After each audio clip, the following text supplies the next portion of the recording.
Bonjour Nathalie, Bonjour Lénaïque. tu es française, tu vis au Québec depuis 19 ans. Qu'est-ce qui a emmené il y a 19 ans la française que tu es au Québec? Je venais juste d'être diplômée en fait en France comme ingénieure en génie chimique et je revenais d'un 6 mois de stage au Japon. Et quand je suis revenue en France, j'ai eu un choc. Je me suis dit je ne peux pas vivre ici, je ne vais pas travailler ici, je vais retourner au Japon.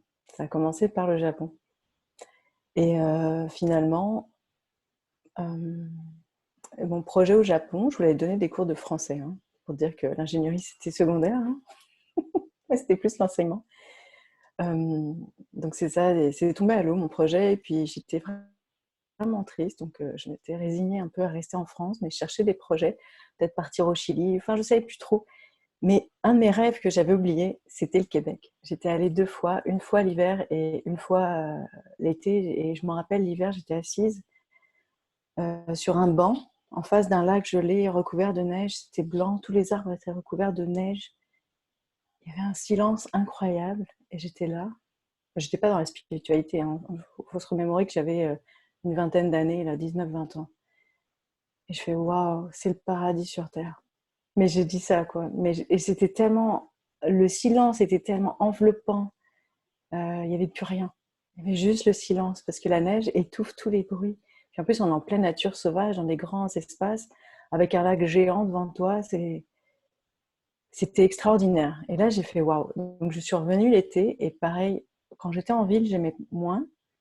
Mais tous ces grands espaces, là, ça m'a fait juste waouh, j'ai fait, c'est ici que je veux vivre. Et à cette époque-là, ouais, c'est ça, j'étais en BTS, donc tu vois, je devais avoir 19-20 ans. Et j'avais oublié ça, puis à un moment, je marche dans la rue, dans ma banlieue parisienne, puis il y a un ami qui me dit: «Ah, qu'est-ce que tu fais?» On parle. Il me dit: «Pourquoi tu n'irais pas au Canada? Ils cherchent du monde, il y a de l'emploi.» Je fais: «Ah oui, oh, mais oui, c'est vrai, c'était mon rêve.» Alors je suis partie, je dis: «Ok.» J'ai mis je faisais des petits boulots un petit peu à droite à gauche avec des enfants. Et puis du coup, et puis je travaillais aussi pour une petite compagnie japonaise puisque je parlais 3 langues à l'époque. Mais maintenant, je ne parle plus japonais. Et c'est C'est pas ça. comme le vélo, Donc, ça revient pas tout de oui, suite. oui, mais il faut se remettre dans le bain, quoi. Les mots vont revenir super vite, c'est sûr. C'est Mais ça. là, si tu me demandes de parler japonais, enfin, c'est comme si Mochi j'étais jamais mochi. allée, tu sais. Moche, moche. Oui, oui. Oui, alors tu arrives au Ouais. Québec, et tu fais. Mais c'est pas d'ailleurs compliqué d'arriver au Canada parce que ces histoires de visa et tout ça, comment c'était pour toi? Tu es venu juste en tant que touriste peut-être au début? Ouais, ouais, je suis venue comme Un touriste visa avec un permanent? sac à dos. Ah non, pas du tout. Non? Non, juste, moi, Écoute, imagine-toi quand tu as 25 ans, tu prends ton sac à dos, tu t'en vas, puis tu te dis, la vie t'appartient. C'est juste ça. T'as rien à perdre, tu sais, t'as rien, là, tu Rien, fais. rien de préparé, il y avait rien de préparé quoi. Si, si, là, l'idée, c'était d'aller trouver un emploi, et un employeur. Donc, je m'étais donné 2-3 mois. J'avais de l'argent pour vivre pendant 2-3 mois, et puis j'envoyais mes CV, enfin, je faisais tout ce qu'il y avait à faire sur place. Et c'était l'hiver, je me rappelle, c'était en janvier 2001. Et à l'époque, il n'y avait pas de PVT. Maintenant, ça existe, programme vacances-travail. Oui. Il n'y avait rien du tout de ça, là. Donc, voilà.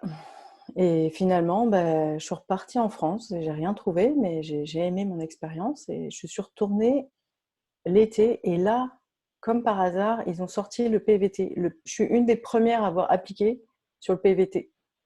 Il n'y avait même pas les formulaires. On prenait les formulaires de visa de travail. Il n'y avait même pas de formulaire de PVT, rien. Je suis arrivée, je me rappelle, j'étais retournée en France chercher mon PVT. J'ai fait plein d'allers-retours finalement et je suis revenue au Canada. Et le douanier me dit: «C'est quoi ce papier?» Parce que je n'avais jamais vu ça. Je dis: «Ah, c'est un nouveau programme.» J'étais vraiment une des premières, je vous dis, en tout cas à Montréal. Et puis, c'est ça, donc grâce à ce PVT-là, j'ai trouvé du travail assez facilement dans mon domaine en plus. Euh, Dans le domaine du donc, génie, tu veux dire? ouais, du génie chimique, oui, enfin dans la pharmaceutique spécialement. Mais moi, je voulais faire de l'assurance qualité. Et puis voilà, donc j'ai trouvé du travail, j'ai commencé à travailler en septembre, je pense, non, le 1er octobre 2001. Donc tu vois, je suis partie dans ma tête en janvier avec mon sac à dos, je réussis à me retrouver un visa sur le chemin, parce que d'un seul coup, ça pop, mais je ne savais pas que ça allait exister. Et puis, je trouve mon boulot, mon premier travail très facilement. Mais c'est des circonstances extraordinaires, hein, parce que j'ai trouvé des petits boulots pour faire de la vente télémarketing. Une dame dit, oh, mais qu'est-ce que tu fais là? Pourquoi tu es en génie chimique? Oh, je connais quelqu'un, à l'époque j'étais à Québec, je connais quelqu'un dans la région de Montréal, il cherche du monde en génie chimique, il a fait des études comme toi, il est français. Je dis, ah oui, ok. Donc là, je dis, je vais te donner son numéro, je l'appelle, il me contacte, il me dit, bon, on cherche plein de monde. Et voilà, pouf, les portes se sont ouvertes. Je ne pouvais pas refuser, quoi. C'était juste facile. Oui. Le chemin était large, quoi. Ouais, Enfin, il y avait un exact. boulevard devant toi.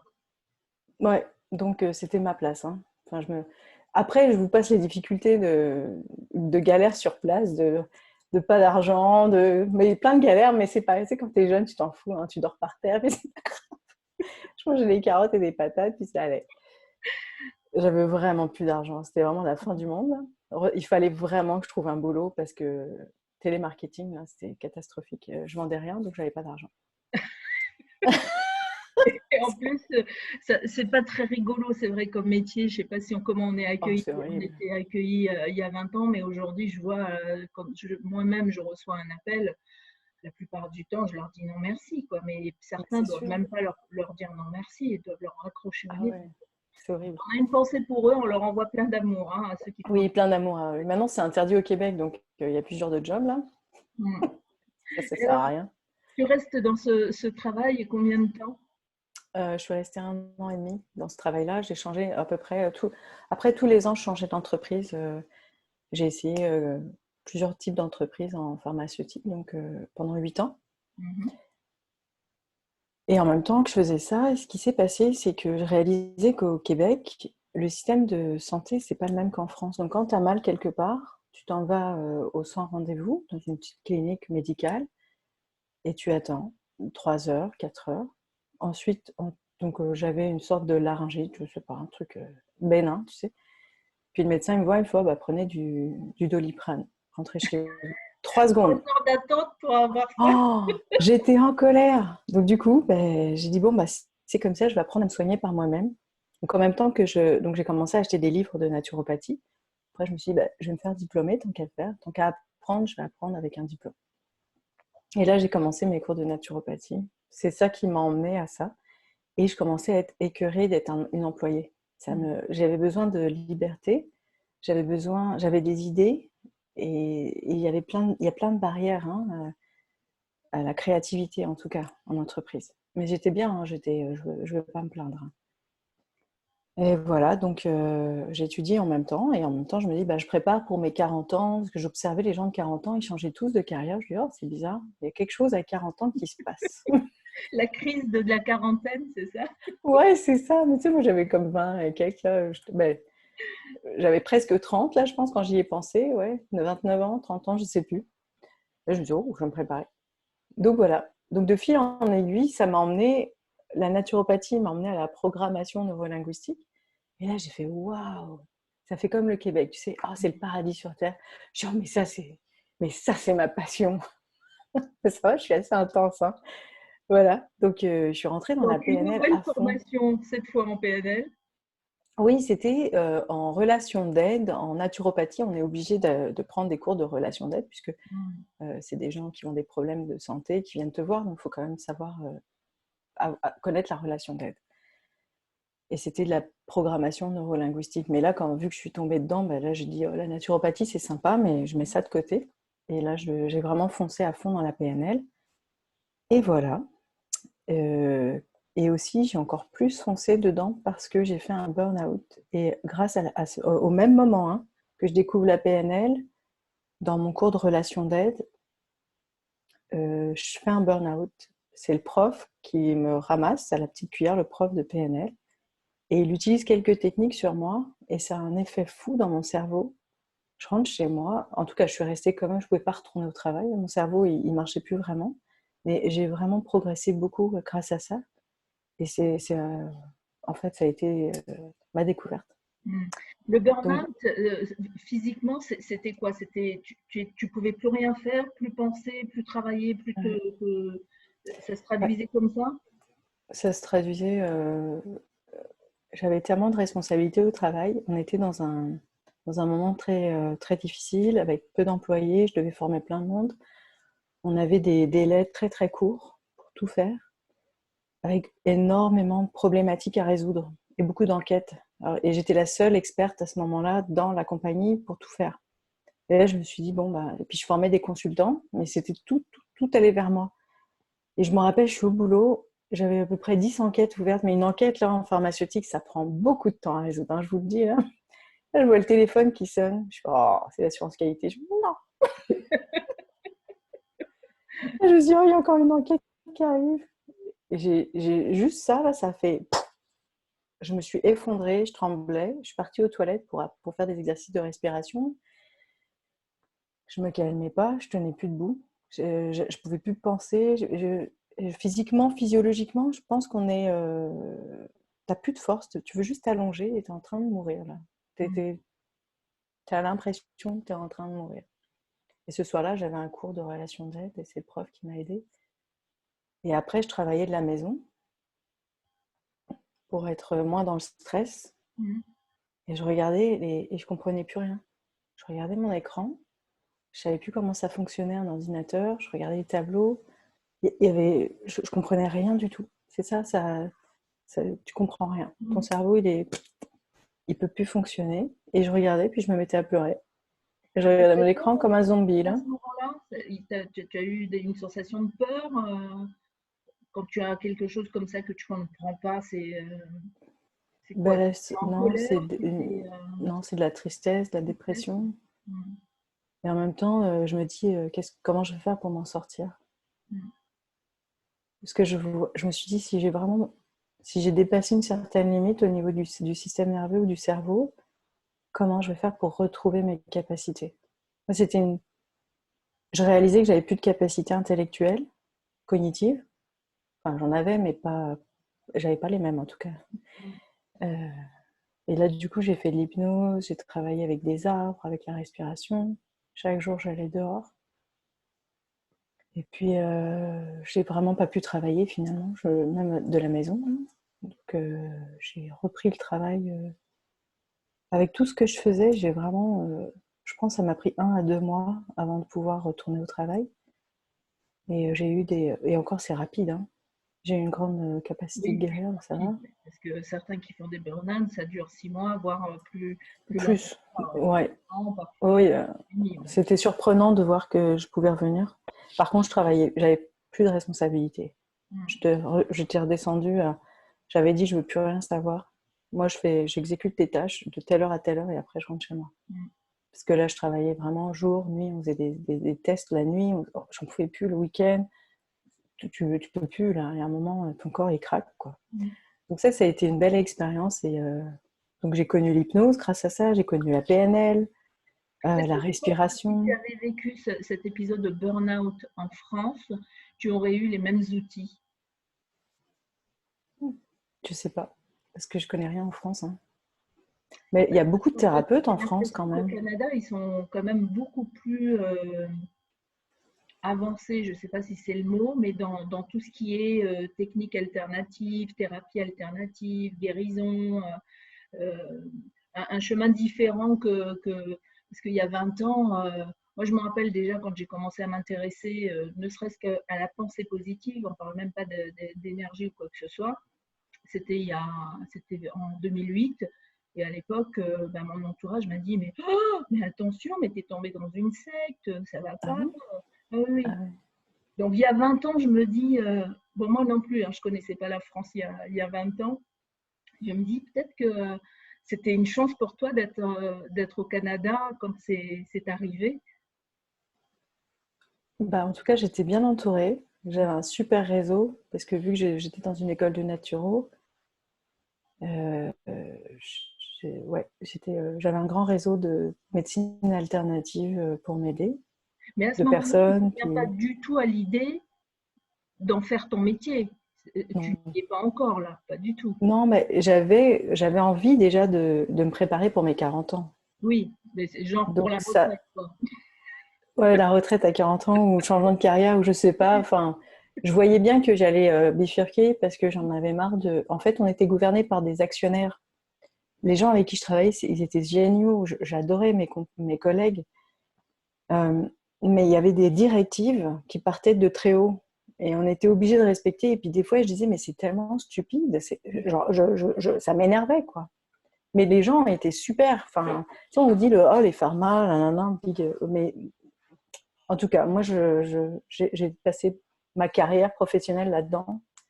Puis de l'intérieur, c'est magnifique, quoi. Enfin, c'était des belles personnes, des belles valeurs. On nous presse le citron, puis c'est tout, quoi. On est juste des humains avec un super bon fond. J'ai pas rencontré des gens mauvais, avec des mauvaises intentions, pour essayer que les gens soient malades, pour vendre plus de médicaments. Et tout. C'est pas du tout. Peut-être au niveau actionnaire, j'en sais rien, mais pas dans le milieu employé, quoi. Ça, j'ai pas vu ça que ce soit. Un bon souvenir malgré ce grand stress qui t'a occasionné Oui. ce burn-out. Et donc, qu'est-ce qui fait finalement le déclic qui va te dire, bon, bah voilà, j'ai pris des cours de naturopathie, des cours de PNL, je suis encore dans le génie pharmaceutique. Qu'est-ce qui te fait prendre vraiment avoir le déclic de, bon, bah alors là, ça y est, j'attends pas mes 40 ans et je passe à autre chose? Ouais, c'est mon premier enfant. Ah, Ouais, c'est fou, hein? ouais. En 2008, quand tu t'es intéressée à la pensée positive, j'ai accouché. Et puis, au Québec, on a le droit à 1 an de congé parental. Que ce soit père ou mère, là, tu souhaites 1 an, c'est génial. Enfin, 50 semaines. Bon, écoute, c'est quasiment 1 an. Donc, je me suis arrêtée 50 semaines. Et là, je suis retournée au travail. J'étais super heureuse de revoir mes collègues en pharma et tout. Ça a été racheté par une autre grosse boîte et tout. Il y a eu plein de changements là, pendant mon absence.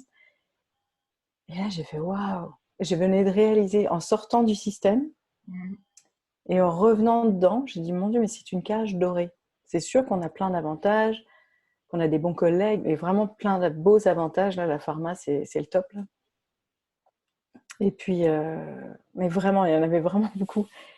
Je me dis, mais je ne peux pas rester là. Je ne pouvais pas. C'était plus fort que moi. Et je me suis dit, il faut que je parte. Voilà, maintenant, il va falloir que, avec tous mes diplômes, j'avais plein de certificats. J'avais fait aussi, avant de tomber enceinte, j'avais des clients. Tu sais, je prenais le samedi, je travaillais à mon compte en PNL. Je m'étais fait une petite clientèle, puis c'était juste pour enfin, c'était pour le plaisir évidemment, puisque je gagnais ma vie.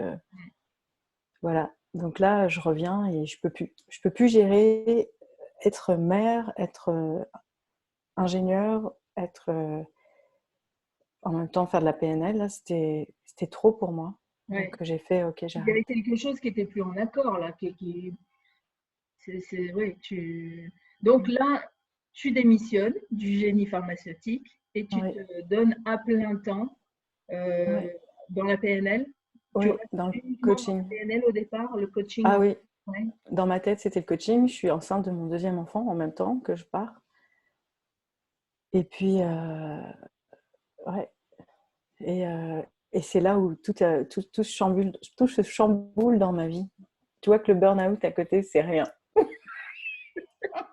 Ah bon, il y a pire que le Ah, il y bas. a pire. Ah non, mais le cauchemar. Le cauchemar commence. Tu sais, la nuit noire de l'âme qui a duré 2 ans. Donc, je suis enceinte de ma deuxième fille et l'aînée, enfin, mon premier enfant a à peu près 1 an et demi. Quand elle commence à me montrer des choses qu'elle voit du monde invisible, en étant complètement effrayée en fait. Elle me montre des choses, elle fait Burke, mais elle ne peut pas parler. Elle a pas assez de mots dans son vocabulaire, mais je comprends bien qu'il y a quelque chose qui lui fait peur. Elle me décrit avec des mots que je ne comprends pas, à quoi ça ressemble, mais je ne comprends pas. Je dis, mais qu'est-ce qu'elle voit? Je ne comprends rien. Puis elle crie, puis elle a peur. Et donc moi, je suis enceinte, je commence à avoir des douleurs dans le sacrum à droite. Et donc, je vais voir l'ostéo, puis je vais faire plein de trucs. Puis après, je commence à avoir des pensées qui ne m'appartiennent pas. Je dis des choses dans ma tête qui ne m'appartiennent pas. Mais vraiment qui ne m'appartiennent pas du tout. Du genre, mon enfant est mort, pourquoi vous avez fait ça? Voyons, mon enfant n'est pas mort, puis il n'y a personne qui n'a rien fait. Tu sais. Je me dis, mais qu'est-ce que c'est que ça? Et je ne connaissais pas encore l'énergie, je ne connaissais rien. Hein. Moi, le corps énergétique, le bidule, le CG, j'avais pris un cours de Reiki en 2006. Mais c'était... enfin, je veux dire, ce que j'ai appris en Reiki, c'est mignon, là, mais ce que je vivais, c'était autre chose. Et là, du coup, je reviens toujours dans les experts que je connaissais de l'école de naturo. Je vais voir un dentiste hein, qui enseignait l'anatomie. Et en même temps, il avait été formé à la réinformation cellulaire. Et vu qu'il était très cartésien, moi, ça me rassurait. Donc, il travaillait sur l'énergie, mais la partie scientifique, énergétique, avec toutes les informations, tu mesures les pulsations, tout ça. Enfin bref. Et là, il me dit, donc il fait ses tests, il me dit, tu as un ancêtre dans ton corps éthérique. Bon, alors je lui dis, qu'est-ce que c'est un corps éthérique? Je ne connais pas. C'est quoi, c'est un ancêtre? Mais moi, je veux dire, j'étais très cartésienne. Hein. Il me dit, en plus, il est mort, alors il a testé hein, avec différents remèdes homéopathiques, il m'a dit, il est mort de pleurésie, cet ancêtre. Et il est coincé dans ton corps. Waouh. Oui, sors de mon corps. C'était pas rigolo. Heureusement qu'il était cartésien. Ah ouais, non, sinon j'aurais pas cru, là, j'aurais fait, ouais, c'est ça. Ouais. Si j'étais allée voir quelqu'un, genre un chaman ou autre, j'aurais fait, ouais, bien sûr, arrête de fumer de la sauge. Donc, c'est ça. Donc là, je me retrouve avec cette information. En même temps, je continue avec un spécialisé en PNL santé. On utilise des outils, on utilise les mouvements oculaires. Et là, je parle à d'autres personnes. Je dis, vous connaissez pas du monde là qui enlève les ancêtres dans les corps éthériques? Des monstres dans des maisons parce que ma fille dort plus la nuit, moi non plus. Et voilà, donc là, je pars à la recherche de ce nouveau monde. Hein. Donc, on part de naturopathie, qui est assez cartésienne. Après, je passe en PNL, donc c'est encore cartésien, hein, c'est des outils de psycho. Là, je me retrouve dans un nouveau monde. Alors, je commence à acheter. Je me rappelle, j'ai eu un livre sur les mondes parallèles, quoi. Comment c'est constitué, c'est quoi quand tu meurs, qu'est-ce qui se passe. Je ne connaissais rien de ça. Et là, je commence à Et ça ne lire faisait pas là-dessus. partie de tes croyances non plus, ni de ton éducation. Si, j'étais chrétienne, donc Tu il y croyais avait. qu'il y avait une vie avant et après la mort? Oui, Oui. ouais, ça, je le savais depuis que j'étais petite. Je savais la réincarnation aussi.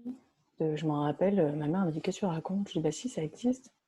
Il y avait des choses que je savais. Donc pour moi, il y avait, au-delà de la matière, je voyais bien qu'il y avait autre chose, mais j'accédais pas à cette autre chose. Et je pense que ça me faisait trop peur, alors je restais dans mon cartésien, comme beaucoup. Et Oui. puis voilà, donc c'était un périple de passer de médium à exorciste, à chaman, je sais pas, j'ai tout fait. Je me rappelle plus tout là, mais j'ai fait vraiment lithothérapie, j'ai tout fait, tout ce que je pouvais faire. Et plus les intervenants venaient, pire les phénomènes étaient. Ah ouais. Donc là, je dormais vraiment plus. J'étais Et enceinte. ta fille sentait encore plus tout ça Ouais. aussi. Là, elle Et hurlait, se débattait. Moi, j'étais vraiment. J'ai lu des passages de la Bible. Après, je me suis dit, non, il va falloir que je me forme. Là, je vais arrêter d'appeler des gens. Et je me reforme. Donc, je prends un cours d'antenne de l'échelle en bioénergie et géobiologie. Parce que je me suis dit, bon, ben, on va. En fait, j'ai une. Ah oui, j'entends des voix la nuit. Hein. Il se passe plein. Je vais pas vous raconter les détails là, mais il se passe pas mal de choses. mm, Je dors quasiment plus. J'ai l'impression que je deviens folle. C'est pour ça que je vous dis le burn-out à côté. C'est mm. rien parce que c'est énorme, un burn-out, mais quand vous ne dormez pas pendant 2 ans et que vous êtes toujours en vigilance parce que vous faites attaquer, c'est comme si on me branchait sur l'électricité, là, puis que mon corps se réduit. C'était horrible. Là, je me faisais traverser, je sentais des choses, je me faisais agresser sexuellement en pleine nuit, mais par des choses invisibles, mais je le sentais dans mon corps. Tout ça, quoi. Puis ma fille qui hurle, puis je suis enceinte, puis j'ai mon ancêtre toujours dans mon corps éthérique qui m'attire encore plus de phénomènes. Tu penses pas à déménager à ce moment-là, en te Si, disant mais peut-être juste de la maison et pas de moi? en fait, j'y ai pensé, mais après, je me suis dit non, ça doit venir de moi, c'est sûr. Je vis ce que j'ai à vivre. Parce que j'allais dans la forêt, ça me faisait la même chose. J'étais en paix nulle part, ni chez moi, ni à l'extérieur, ni chez les autres, ni Ah dans ouais. une église, nulle part. En fait, à chaque instant, je, je vais te dire, moi j'appelle ça un entraînement militaire. À chaque instant, ce qui arrive, c'est tu sens des trucs qui t'approchent, puis d'un seul coup, tu sais, soit tu te prends un coup de couteau, soit je sais pas, je peux pas, je me rappelle même plus. Je crois que j'ai tout écrit quelque pas, je ne l'ai pas réouvert cette affaire-là, de tous les phénomènes que je vivais, des phénomènes physiques dans la maison. Tu sais, j'ai un moment, j'avais, nous, on a, enfin des frigos, c'est des étagères Oui. en verre. J'ouvre le frigo, je regarde l'étagère, elle a explosé. Elle est en 1000 morceaux, tu sais, c'est comme du verre qui se met en petites boules. Enfin, je referme le frigo. Et Brian, je pensais que c'était mon conjoint. Tu pourrais ramasser tes dégâts. Je sais pas ce qu'il a fait. Tu sais. De quoi tu parles? Tu sais, frigo, hein, tablette explosée. Il me dit non, j'ai rien fait. Et là, c'est comme, tu sais, c'est juste ça. Des circuits électriques qui pètent, des disjoncteurs énormes qui se soulèvent tout seuls, des jouets qui démarrent tout seuls, la télé qui s'allume, qui s'éteint, l'imprimante qui s'allume, qui sort des feuilles.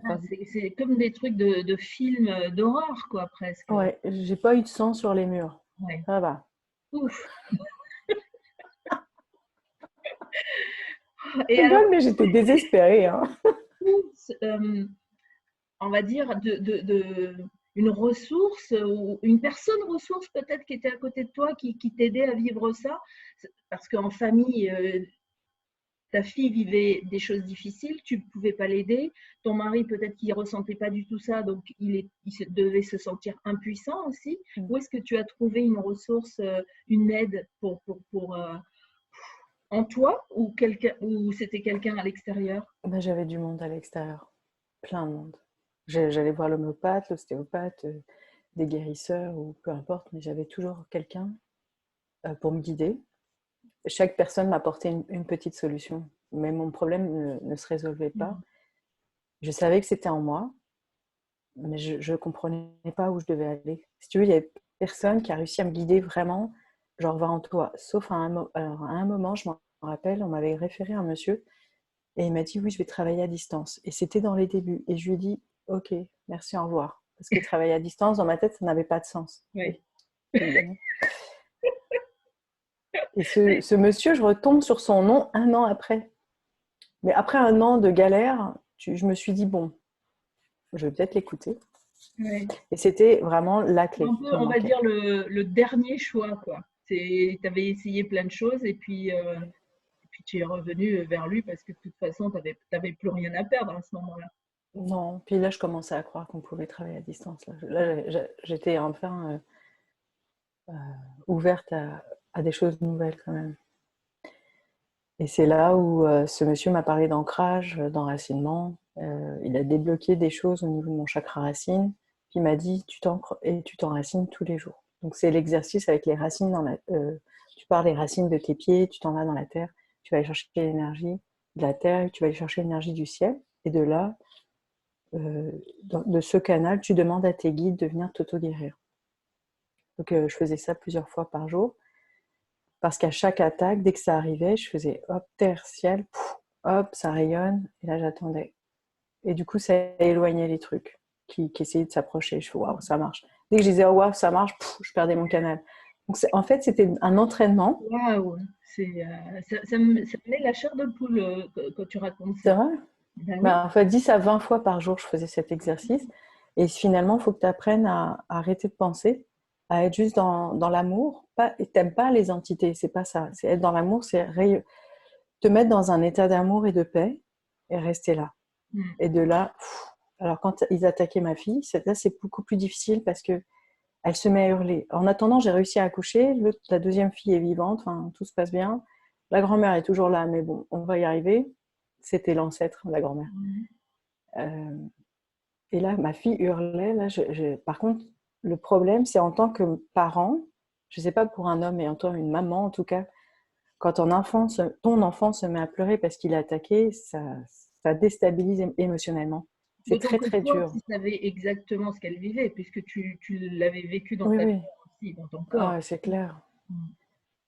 Enfin, tu sais, je suis épuisée hein, dans toute l'histoire là. Et là, ce que je faisais, c'est que je prenais mes doigts, je bouchais, je la laissais hurler, je me changeais de pièce. C'était horrible ce que je faisais, mais je ne pouvais pas faire autrement. C'était mon seul moyen de la protéger. Je changeais de pièce, je bouchais mes oreilles, je faisais terre, ciel, je restais au centre. Et ça prenait 5 minutes, paf, elle arrêtait de pleurer. Je dis, ok, ça marche. J'ai commencé comme ça. Mm. Donc Je finalement, comprends que tu sois devenue spécialiste Ah bah de oui, l'enracinement. je peux te dire que je peux l'enseigner, hein.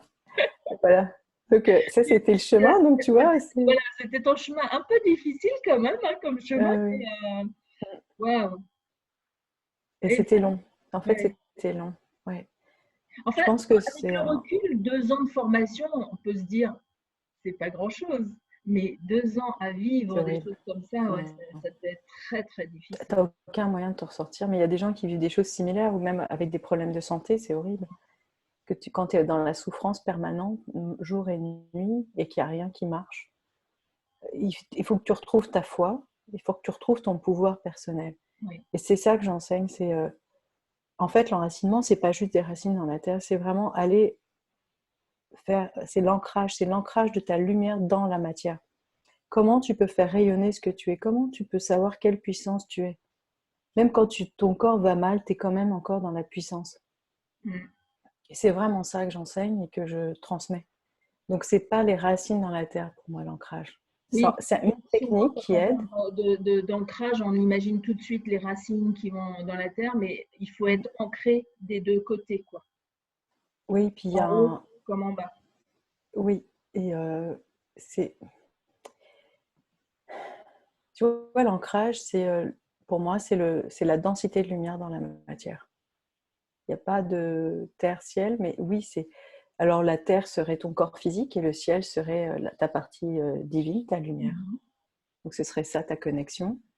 Et quand tu commences à toucher à ta lumière, mais la lumière, quand elle commence à vouloir émaner, bah, tu vas traverser toutes ces couches non résolues, toutes tes plus grandes peurs, tous les trucs que tu as laissés. Et en fait, c'est un parcours intense Mm. jusqu'au moment où il y a une sorte d'équilibre qui se place et du coup, ben, oui, tu as encore des blessures, oui, tu as encore des couches de peur, oui, il y a encore une identification à l'humain, à nos limitations, mais tu as une ressource profonde où tu sais exactement où aller pour être en sécurité. Est-ce que le fait d'avoir Ouais. vécu ça, tu as demandé peut-être à ta maman, ta grand-mère, en fait dans la famille, si quelqu'un d'autre avait vécu des choses qu'on n'avait pas pu expliquer? Oui, il y a eu un Oui. sort, justement, c'est du côté maternel. Euh, Ça partait d'un sort qui a été jeté sur ma grand-mère maternelle, qui, elle, était bloquée dans mon corps D'accord. éthérique Parce à qu'à cette l'époque, époque-là. on ne se racontait pas ces histoires-là. Donc, quand toi, tu poses la question, tu as tout de suite les réponses de ta famille? Bah, en fait, la nuit, j'entends une voix qui me donne des infos. Je prends des notes.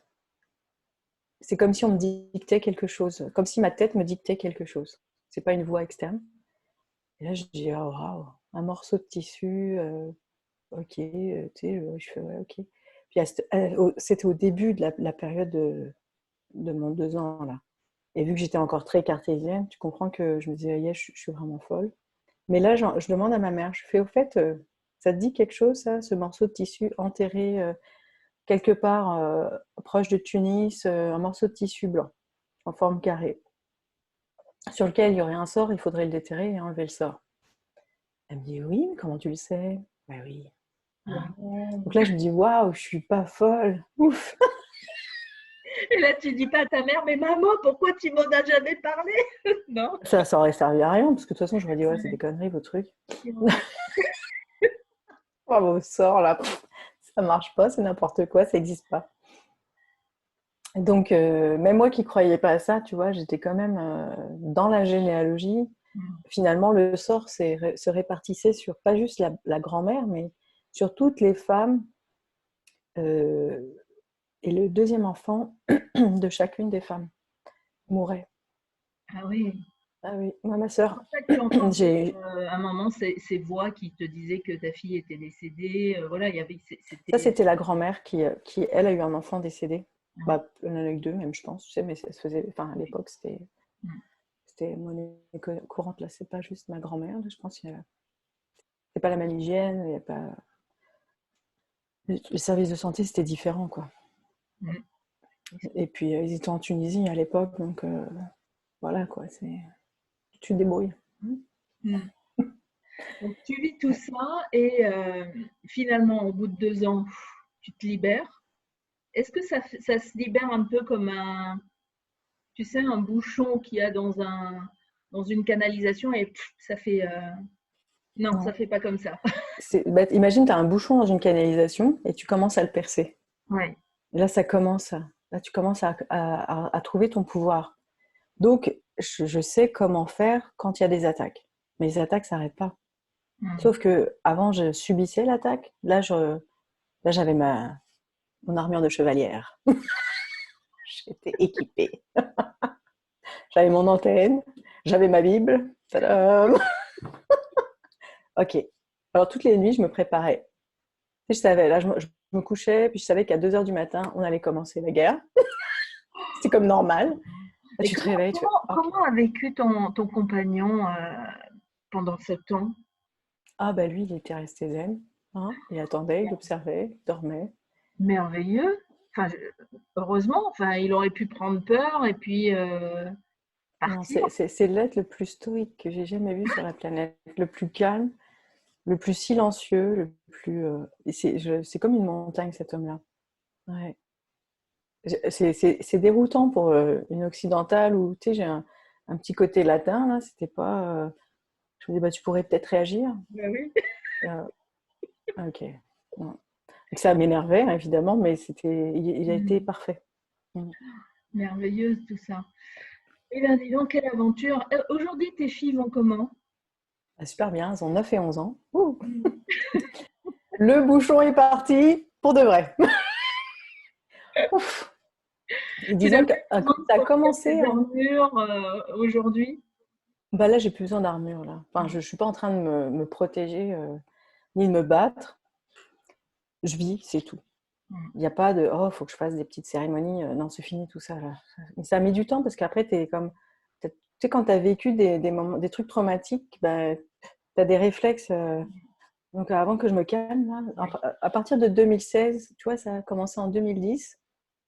Ouais, quand j'ai quitté mon boulot, c'était décembre 2009. Donc, ça a commencé en 2010. Et en 2016, c'était la fin du bouchon. Donc là, on est en 2020. Oh, okay, ça fait 4 ans. Ben oui, il y a un sacré chemin qui a été parcouru. Qu'est-ce que tu dirais à quelqu'un qui vivrait quelque chose comme ça, qui, pour une raison ou une autre, arriverait sur notre entretien vidéo? Qu'est-ce que tu veux? Parce que tout le monde n'est pas forcément bien équipé, bien entouré, etc. Quel serait le meilleur conseil que tu pourrais leur donner si quelqu'un vit quelque chose comme toi? Bah, la première chose, si vous le vivez, il faut le voir comme un passage initiatique. Le passage est long, soyez patient. Et pendant ce passage-là, en fait, vous devez découvrir qu'est-ce que l'amour.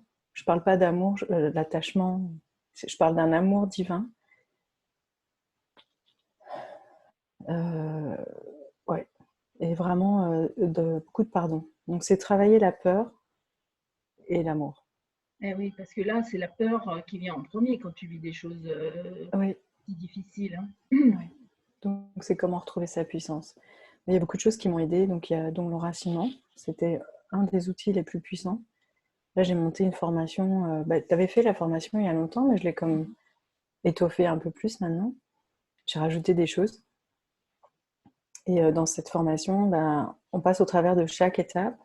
Et je demande aux gens de pratiquer au moins pendant 1 à 2 semaines, chaque jour, matin, soir, puis 5 fois par jour. Alors, écoute, c'est de l'intense.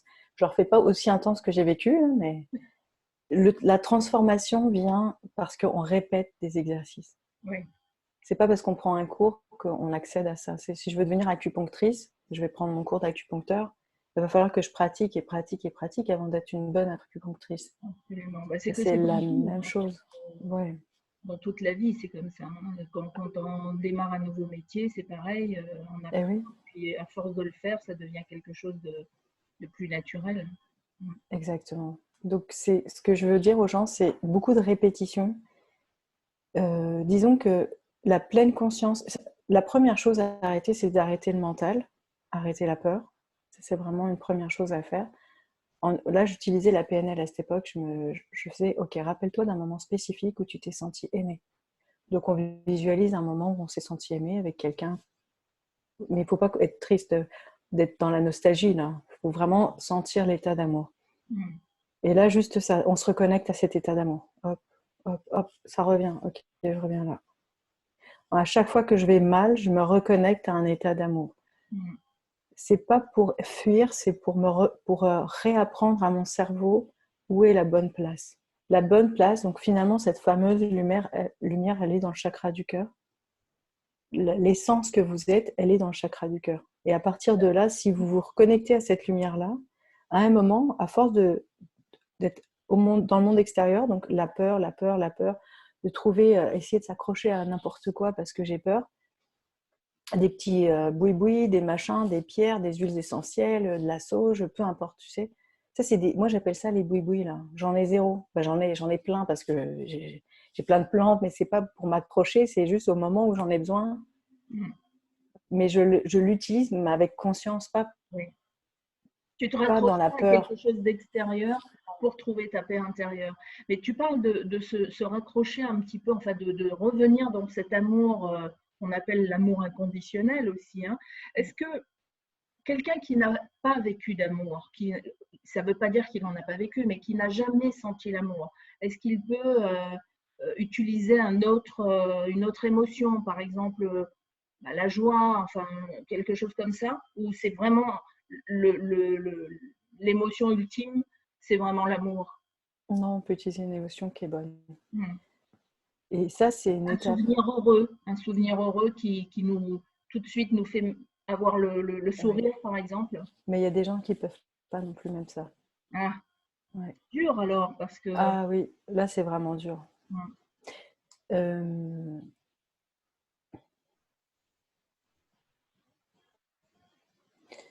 pour toucher, il faut vraiment enlever toutes ces couches. Il y a vraiment des couches opaques, épaisses, pour pouvoir accéder à cet amour. Parce que l'amour, quand je dis se rappeler d'un moment spécifique où on s'est senti aimé, on s'entend que ce moment-là, c'est pas de l'amour, c'est de l'attachement. Pour moi. hmm, Parce que quand tu touches à l'amour, tu vois bien que ce que tu as vécu avec un autre humain, ou que tu te sentais bien dans les bras de quelqu'un, c'était de l'attachement. Et quand tu touches à l'amour, un amour que tu appelles inconditionnel, moi je l'appelle divin, c'est 1000 fois, 10 000 fois plus fort. Enfin, c'est même pas de chiffre oui. là, mais Oui, mais ça, c'est ça quand n'a on a rien à déjà, voir. on a déjà Oui, un peu de pratique, mais au début, voilà. Mais au début, on va aller chercher des expériences humaines pour se mettre dans un état de bien-être. hmm, Et après, souvent, les gens qui n'ont pas vécu ça, mais on peut leur dire, rappelez-vous d'un moment où vous étiez, je ne sais pas moi, dans la nature. Souvent, c'est au bord de l'eau ou dans une forêt ou en haut d'une montagne. Et on peut vivre des petites choses qui, qui nous font cet état un peu. un peu comme quand toi, tu as vécu ce moment de grâce, quand tu arrives et que tu vois cette neige, tu entends ce Ouais, silence, un moment comme ça. ouais, exactement. Ça pourrait être un état comme ça. Et après, c'est un chemin, donc c'est long. Hmm. Ça ne veut pas dire que j'arrivais. Ça m'a pris vraiment beaucoup d'années quand même. 2 ans sans être, enfin, en ayant des outils qui ne fonctionnent pas, Oui.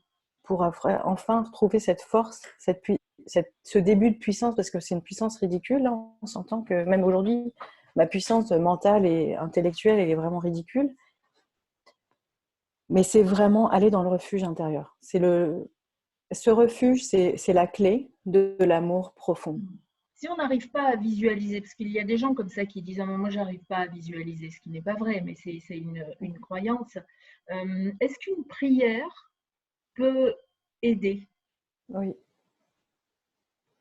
Donc Alors, on se crée sa prière ou on va en chercher une à l'église, au temple.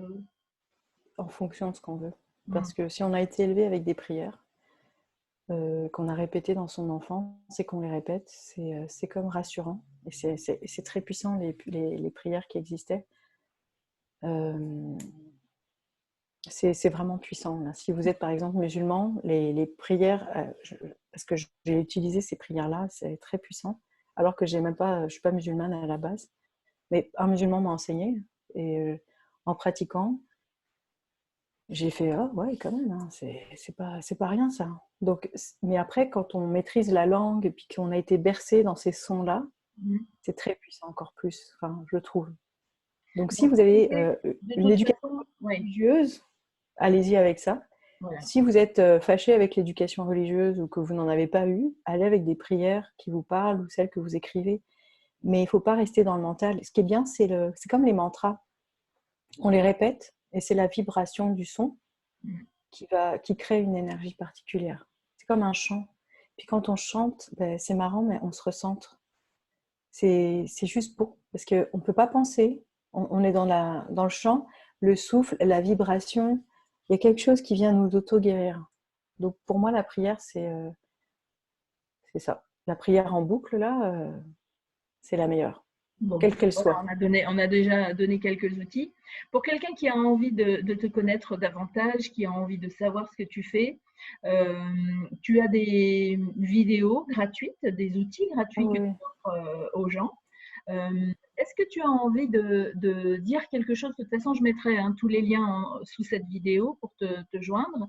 Est-ce que, en fonction de l'actualité du jour, qui est le coronavirus en ce moment en France, c'est le confinement, personne n'a le droit de sortir, sauf si on a une bonne raison, etc. Est-ce que tu as envie de dire quelque chose par rapport à ça? Bah oui, rester confiné. Je m'attendais à autre chose. Non, mais la première chose, c'est comment je peux faire. En fait, moi, ce que j'ai fait, c'est je me suis dit, je fais comme si ça n'existait pas. Par contre, je respecte les règles. Donc, si je sais qu'il ne faut pas sortir, se rassembler, je ne vais pas le faire exprès. Là. Je veux dire, avec un passé de scientifique, je sais bien que ce qu'ils disent, c'est vrai. Là. Donc, c'est clair que je vais respecter les règles. J'écoute le minimum pour être informée. Tu sais, où je vais lire les infos en diagonale. OK, il y a des nouvelles mesures. Oh, tiens, l'école n'est pas reprise. Oh, tant pis. Tu sais, par exemple. Bon, on va tenir. Oui, avoir un minimum d'infos, mais pas se nourrir de tout Non, ça toute la non. journée, quoi. Oui. Non, parce qu'en fait, ce qui va se passer, c'est que, alors, l'humain est hyper émotionnel. Et ça, c'est la pire chose. Si on n'a pas d'émotion, on ne vit pas. Tu sais. Et ça, c'est bien dommage. Des émotions fortes, on en a besoin, on en veut et on sent envie. Mm. Mais on est complètement dans le faux.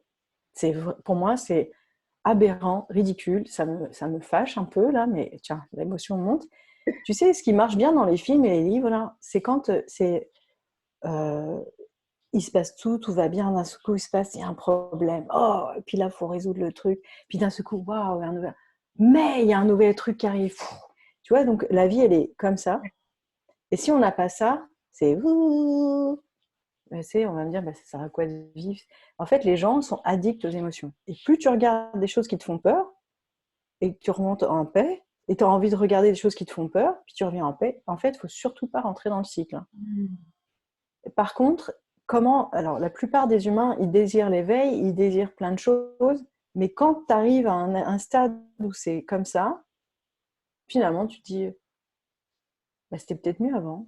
J'étais bien, moi, dans mon roller coaster. Là. Ils Ouais, savent pas ce qu'ils veulent, en fait. C'est tout. Mais c'est réellement, rigolo que le tu dises calme ça. plat, Ouais, justement, les gens sont confinés, qu'est-ce que je ouais. vais faire? Je peux pas sortir. Mon Dieu, ça fait combien d'années que tu dis que tu es fatigué, puis que tu as besoin de repos, puis tu l'as, puis là, tu sais plus quoi faire, il faut que tu Et que sortes. de toute façon, il y a beaucoup de gens qui sortent pas. Mais le fait de savoir que c'est interdit, soudain, on a envie de sortir. C'est toujours pareil. Ouais. Dès qu'il y a une interdiction, on a envie d'aller à l'encontre de cette interdiction. Et quand tu parles Ouais. de cette, un peu comme oui, ce plat, en fait, moi, j'ai vécu ça j'étais toute jeune, j'avais la vingtaine, et j'ai rencontré quelqu'un et j'avais eu que des relations conflictuelles en amour. Donc, je pensais que bah, c'était normal, c'était ça l'amour. Qu'au fond, si on vivait pas des choses difficiles, c'était pas de l'amour. Et donc, je rencontre cette personne et tout se passe tellement bien, tout est tellement. À un moment, je me dis, mais non, mais moi, je l'aime pas, celui-là. Voilà, t'as bien raison. Et C'est donc, typique. je le quitte. Bah oui, Je bah le oui, quitte. il y a pas assez, Et c'est pas alors, assez romancé ton affaire. 24 ans après, il me recontacte et nous sommes mariés aujourd'hui. Et Oh, c'est trop j'y mignon. repense parce que je me dis, mais c'est vrai, quand je vivais, c'était une espèce de... Mais je dis, mais non, mais en fait, je dois pas l'aimer parce que, parce que je me mets pas en colère, parce que je suis pas triste, parce que je suis... ben, c'est tellement bien. Mais non, mais ça doit pas être ça, tu vois. Et c'est extraordinaire, l'être humain, quand même, de se dire, bah Ah, non, bah, si tout va bien, c'est que ça, il y a un truc qui va pas. ouais. Et en même temps, l'être humain cherche les sensations fortes. Tu veux sentir que tu aimes. Tu veux sentir. C'est comme l'émotion, Les l'émotion. sportifs nous montrent ça. Parce que Ouais. un sportif qui gagne, par exemple, ou même qui perd, il est dans des émotions tellement fortes. Mm. On voit ça tous les jours à la télé. On voit Ouais. ça dans les soap-opéras aussi, au Ah, tu niveau vois des ça, mais relations. partout. Ouais. Dans les livres, dans n'importe quoi, c'est toujours pareil. Tu vas jamais lire un livre qui est vraiment banal et plat et il n'y a rien qui se passe. Mm. En tout cas, tu vas pas tenir longtemps. Mais ça veut pas dire que Tu c'est vas, bien.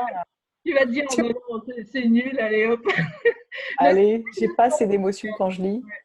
c'est une belle Donc là, leçon. faites attention à vos émotions. Finalement, c'est que plus vous allez, vous êtes nourri par l'émotion. Donc vous allez chercher de l'émotion tout le temps. Donc vous allez aller chercher des choses qui vont nourrir cette émotion.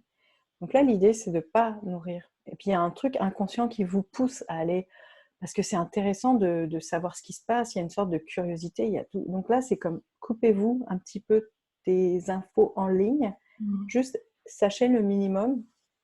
C'est ça. Détachez-vous et prenez soin de vous, faites-vous du bien, simplement par tout ce que vous aimez faire, que ce soit le jardinage, la cuisine, la lecture, le tricot, n'importe, le bricolage, des trucs ou de la méditation, faire du yoga. Prenez soin de votre corps, en fait. Moi, Faites-vous du bien, et oui, et prenez soin de votre corps. Pour terminer, Nathalie, puisque tu parles de lecture, est-ce que tu aurais un livre, euh, un film, enfin, ou même une formation, tiens.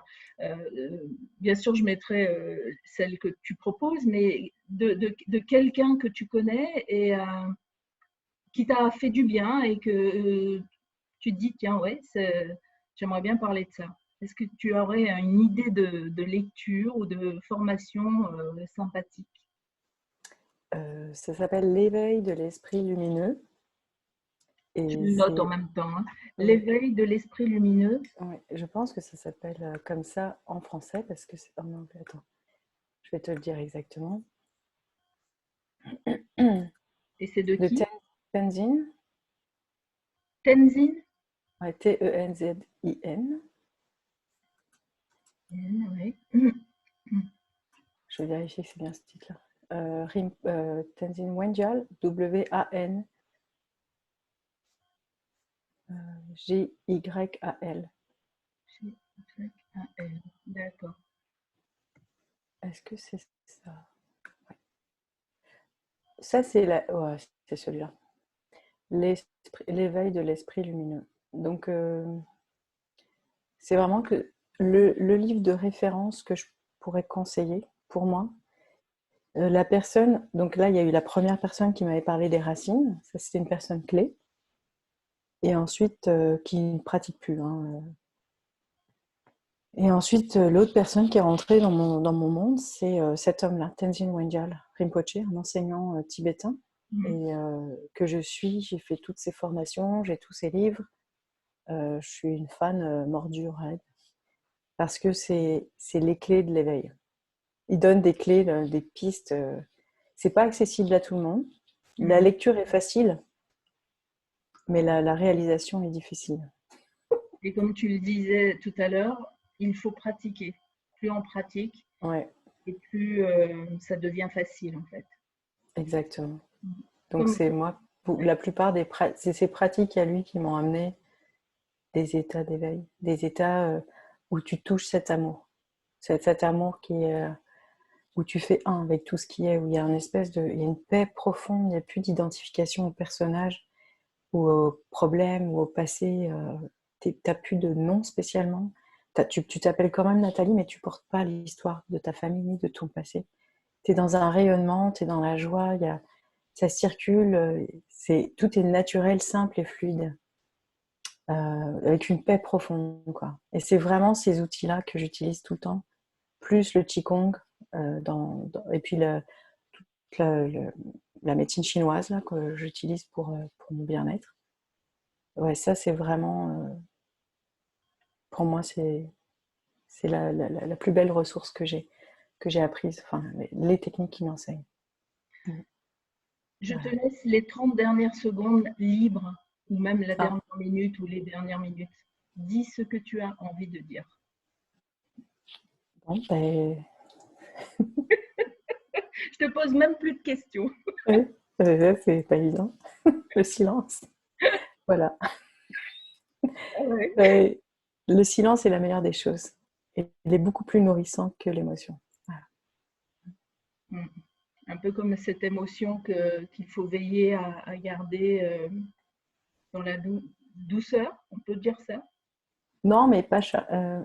En fait, plus tu t'approches de l'éveil, plus c'est plat. Moins tu as besoin de relations humaines. Moins t'es dans un échange, mais à une autre dimension. Je sais pas si. Avant, j'étais quelqu'un où je vais voir plein de gens. Je suis très sociable, je voyage. Tu sais, j'avais cet aspect-là en moi que j'ai encore. Je suis tellement juste bien à être assise, à regarder un arbre. C'est surprenant, là, mais qu'est-ce qui se passe? On fait quoi? On fait rien, je suis juste bien. Pourquoi je ferais quelque chose? Puis à un seul coup, tu vas. Donc cette espèce de plat qui est monotone, mais ça s'appelle le silence. C'est de la présence et il n'y a rien. Il n'y a rien à faire, il n'y a rien à dire. C'est Voilà. chouette parce que les gens qui s'ennuient, en fait, peut-être se rapprochent quelque part de cette. T'ennuies, ils cherchent l'émotion. Voilà. Ils sont Et pas en du fait, tout là. ils sont sur le bon chemin. Non, parce qu'ils s'ennuient. Ben non, Oui, mais parce ils qu'ils ont cherchent une l'impression de émotion forte. s'ennuyer parce qu'ils ont comme je disais tout à l'heure, on a des croyances, on pense qu'on est obligé d'avoir tous ces niveaux d'émotion, etc. Et que justement, quand bah, tout est calme, tout est tranquille, on se dit non, il y a un truc qui ne va pas, c'est pas normal.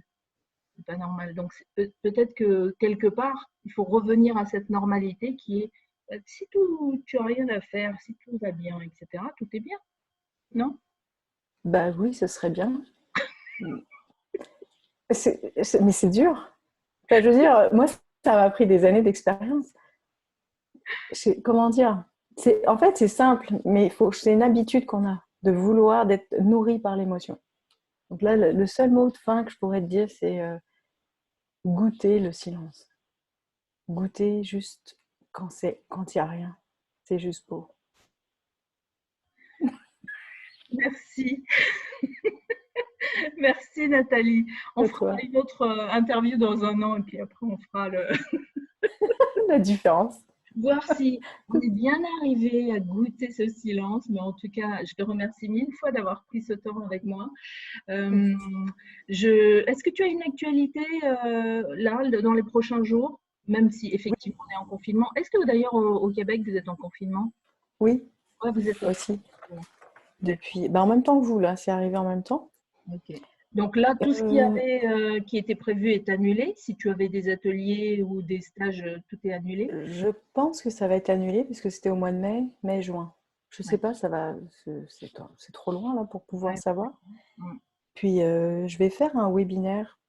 Je vais monter un webinaire sur le sommeil Ah, pour favoriser le sommeil. Parce que là, je pense qu'il y a plein de choses pour se calmer les nerfs là qui circulent.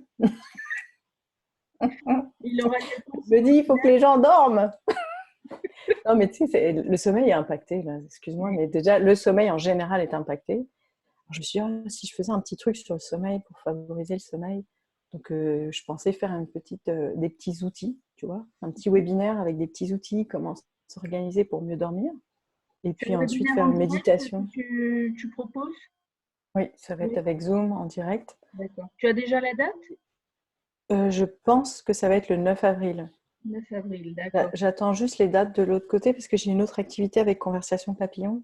Oui, Et là, je vais offrir une méditation justement pour arrêter l'anxiété et la peur, enfin pour calmer ça. mhm, Et après ça, ce sera sur le sommeil. Donc très bien.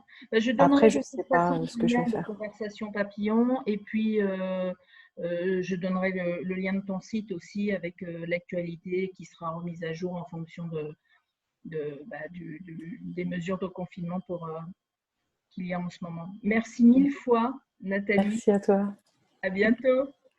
Merci.